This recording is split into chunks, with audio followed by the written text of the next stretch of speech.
Dans son livre Permission Marketing, Seth Godin écrit « Dans presque toutes les industries, la marque à laquelle on fait le plus confiance est la plus rentable. À force de voir la marque, on s'en souvient. À force de s'en souvenir, on devient familier avec elle. À force d'être familier, on lui fait confiance. Et la confiance mène, presque sans exception, au profit. » Selon cette idée, le succès ou l'échec de votre business tient à la relation que vous allez avoir avec les autres individus de l'autre côté de l'écran, ceux qui vont au final choisir d'acheter ou non votre produit.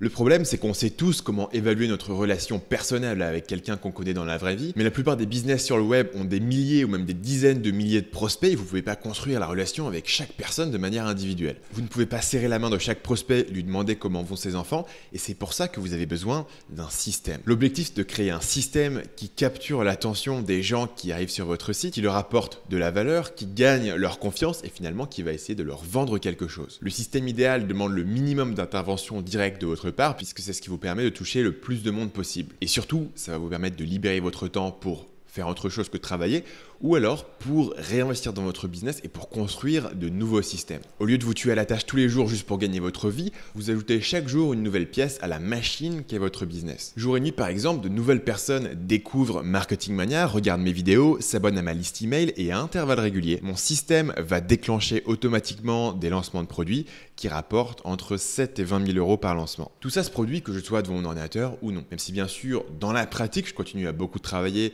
pour continuer à construire des nouveaux systèmes, améliorer mes systèmes existants et puis créer du contenu comme les vidéos que je publie chaque semaine sur YouTube.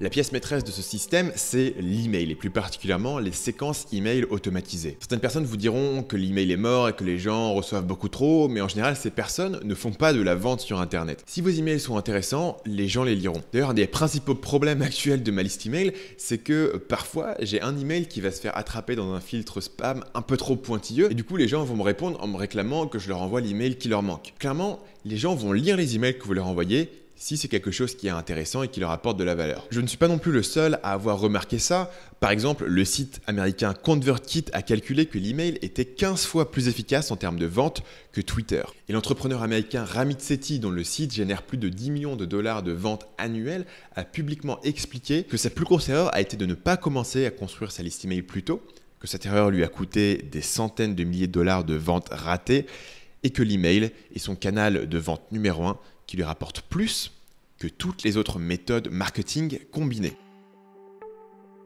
Pourquoi est-ce que l'email est aussi efficace? C'est dû à la psychologie humaine.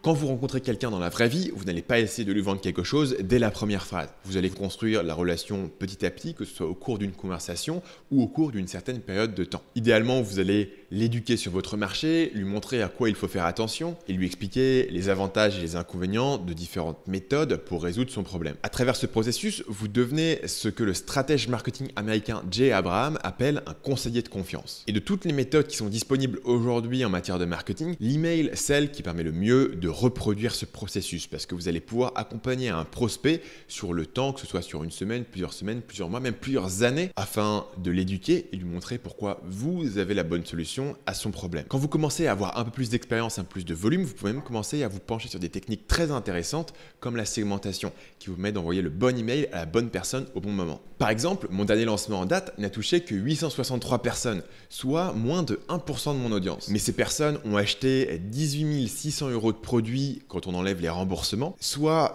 21,50 € de vente nette par abonné email sur ce segment. Pour être transparent avec vous, c'est une valeur par prospect qui est plus élevée que même moi j'ai l'habitude. En général, sur ce lancement-là, le chiffre moyen c'est 8,94 €. Mais au final, que ce soit 21,8 € par email, c'est pas ça qui est important.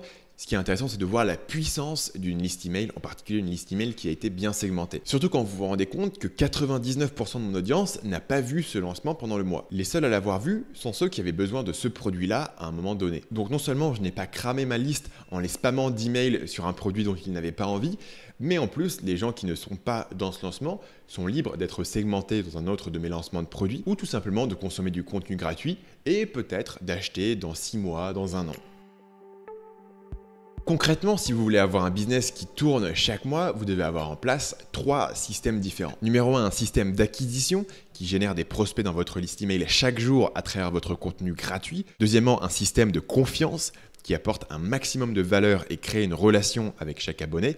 Et troisièmement, un système de conversion qui identifie les abonnés motivés, leur démontre méthodiquement les avantages de votre produit et conclut la vente. Ces 3 systèmes sont nécessaires et s'il vous en manque un des 3, vous aurez de grandes difficultés à générer suffisamment d'argent dans votre business. Par exemple, certains sites ont des systèmes d'acquisition et de confiance qui sont assez efficaces, mais un système de conversion qui est défectueux. Ça vous donne une audience qui est nombreuse et fidèle, ce qui est pas mal pour votre ego, mais ça ne se transmet pas en argent avec lequel vous pouvez payer votre loyer. Dans la pratique, on va évaluer la performance de ces différents systèmes avec 2 chiffres clés. Premièrement, le nombre de nouveaux abonnés par jour sur votre liste email et deuxièmement, la valeur par abonné, c'est-à-dire combien d'euros chaque abonné achète en moyenne. Donc si vous vendez un produit à 200 € et que 2% de vos abonnés achètent, ça vous donne une valeur moyenne par prospect de 4 €. Et dans ce cas de figure, si vous ajoutez 30 abonnés par jour à votre liste email, ça vous donne un business qui génère 120 € par jour, soit 3 600 € par mois. Le calcul est simple mais efficace pour comprendre sur quel système vous devez vous concentrer en priorité. Maintenant, je sais que tout ça est super en théorie, mais comment est-ce que ça se met en place concrètement? Par où commencer, surtout si vous êtes débutant et vous avez 0 des 3 systèmes qui est déjà en place pour le moment? La réponse superficielle, c'est de commencer par un système d'acquisition, c'est-à-dire comprendre comment vous allez générer suffisamment de trafic pour faire tourner un business. L'avantage de commencer par ce système, c'est que d'abord, ça vous met en contact avec votre marché et que de toute manière, si vous n'êtes pas capable d'attirer du trafic et de capturer des emails, vous n'aurez jamais un business viable. Alors pourquoi perdre du temps à construire un produit sans même savoir si vous allez réussir à générer suffisamment de prospects? Mais la réponse plus profonde à la question de où commencer, c'est de vous parler du concept de compétences profondes. Parce que ce qui fait que ces 3 systèmes fonctionnent, ce n'est pas la technologie. Les outils d'automatisation rendent tout ça possible, mais ils sont loin d'être suffisants. N'importe qui peut avoir accès aux mêmes outils que j'utilise aujourd'hui dans mon business pour moins de 100 $ par mois et faire avec absolument 0 € de vente. Parce que si votre message n'est pas persuasif pour les humains de l'autre côté de l'écran, quelle que soit la technologie utilisée, ils ne vont pas acheter. De même, si vous me donnez accès aux mêmes peintures que Léonard de Vinci, je ne vais pas pouvoir vous peindre la Joconde. La peinture, encore une fois, est une technologie qui est nécessaire, mais plein d'autres peintres y avaient accès et aujourd'hui sont totalement oubliés. C'est pas suffisant. De la même manière, construire un système d'acquisition, de confiance ou de conversion qui fonctionne demande un ensemble de compétences particulières. Ces compétences ont différents noms. L'écriture, la création de contenu, le storytelling, l'optimisation des conversions, le copywriting. Mais globalement, ça revient à une chose: comprendre la psychologie de votre prospect et lui donner ce dont il a besoin. Si vous créez le contenu que votre prospect a envie de regarder, il le regardera. Si vous créez le produit dont votre prospect a besoin et que vous pouvez le lui prouver, il achètera. C'est pour cette raison que j'appelle ça les compétences profondes. C'est parce qu'elles vous permettent de comprendre et d'influencer la psychologie de votre prospect de manière assez profonde et pas juste de manipuler des objets technologiques qui vont être obsolètes dans 3 ans. La bonne nouvelle, c'est que ces compétences peuvent s'apprendre. La mauvaise nouvelle, c'est que la plupart des gens ne font pas cet effort. La majorité de ceux qui ont lancé un site web en espérant vivre la semaine de 4 heures gagnent moins de 100 € par mois. Beaucoup sont même en perte et ne savent même pas comment couvrir leur facture d'hébergement. Et la raison, c'est que non seulement ils n'ont pas ces compétences profondes, mais en plus, ils ne cherchent pas vraiment à les développer parce qu'ils cherchaient une solution facile pour gagner de l'argent rapidement. Et donc à la place, ils cherchent désespérément le meilleur outil à utiliser ou alors ils lisent des articles sur comment avoir plus d'abonnés sur Instagram. Les outils, Instagram, tout ça, ça a un rôle à jouer, mais si derrière vous n'avez pas un système qui a un fondement dans la psychologie humaine, tout ça ne vous donnera aucun résultat. Le présentateur radio américain Ira Glass a une citation célèbre qui dit « Personne ne dit ça aux débutants, j'aurais voulu qu'on me prévienne. Tous ceux qui font un travail créatif, nous lançons dedans parce que nous avons du goût. Mais il y a un fossé. Pendant les premières années, vous créez des choses et ça n'est pas si bon que ça. Ça veut être bon, ça a du potentiel, mais ça n'est pas encore là. Mais votre goût, ce qui vous a poussé à vous lancer, est toujours excellent. Et c'est à cause de votre goût que votre travail vous déçoit. Beaucoup de gens ne dépassent jamais cette phase. Ils abandonnent. La plupart des gens que je connais qui font du travail créatif intéressant ont vécu ça pendant des années. Notre travail n'a pas cette étincelle que nous cherchons. On traverse tous ça. Et si vous débutez et que vous traversez encore cette phase, vous devez savoir que c'est normal et que le plus important, c'est de produire beaucoup.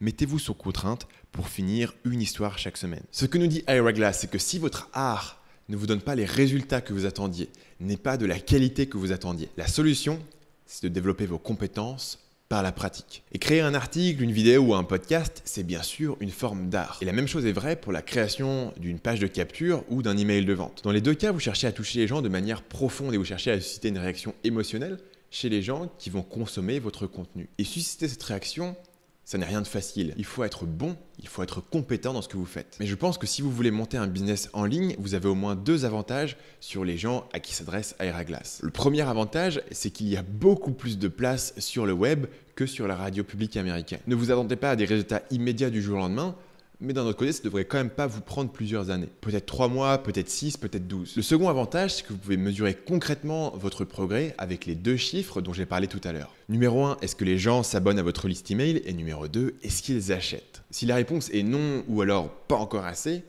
la solution, c'est de développer vos compétences profondes. Et sur la question de comment développer ces compétences, c'est comme tout. Il faut vous former, comprendre les grands principes, analyser ce qui fonctionne pour les autres, concrètement monter un business, tester des choses et voir ce qui marche dans votre cas. C'est pour ça que dans chacune de mes vidéos YouTube, j'essaie de vous donner une des pièces de ce puzzle. C'est de vous donner un angle de vue sur la psychologie humaine et sur comment atteindre un résultat dans votre travail. Mais bien sûr, il y a une limite à ce que je peux vous donner en une vidéo de 15 minutes. J'ai d'ailleurs des formations qui sont payantes et qui font le même travail mais à beaucoup plus grande échelle et qui vont prendre plusieurs dizaines d'heures pour vous expliquer l'ensemble des petits éléments qui vont intervenir dans un système de vente à grande échelle. Formation ou non, tout ça n'est pas facile et vous n'allez pas devenir bon du jour au lendemain. Ça demande beaucoup de pratique, mais à mon avis, ça en vaut le coup parce qu'avec ce genre de compétences, vous allez pouvoir construire un business qui vous donne la liberté de faire ce que vous avez envie.